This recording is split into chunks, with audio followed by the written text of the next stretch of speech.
Jihomoravský kraj, jeden z moravských krajů. Jihomoravský kraj leží jihovýchodně od Prahy. Má 7 okresů: Blansko, Vyškov, Hodonín, Břeclav, Znojmo, Brno-venkov a Brno město. V Jihomoravském kraji žije přibližně 1 226 749 obyvatel. Sídlem a zároveň největším městem Jihomoravského kraje je Brno. Na území Jihomoravského kraje se nachází Národní park Podyjí a dále 3 chráněné krajinné oblasti: Bílé Karpaty, Moravský kras a Pálava.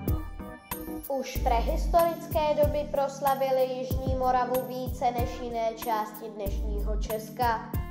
Dolní Věstonice, u níž se našly známé památky z doby lovců mamutů v čele s takzvanou Věstonickou Venuší.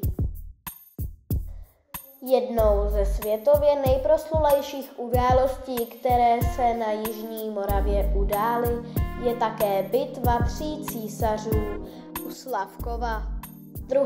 prosince roku 1805. V níž francouzský císař Napoleon porazil spojená vojska rakouského císaře Františka a ruského cara Alexandra.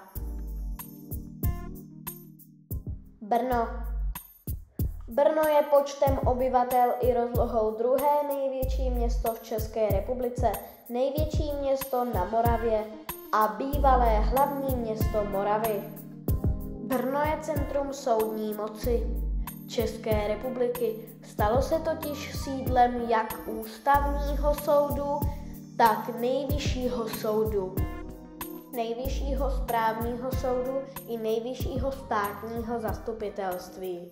To je významným střediskem vysokoškolství, 29 fakultami 10 univerzit a dalších vysokých škol s téměř 65 000 studenty. A máme tu památky: zámek Lednice, nebo třeba zámek Vyškov, a nebo hrad Boskovice.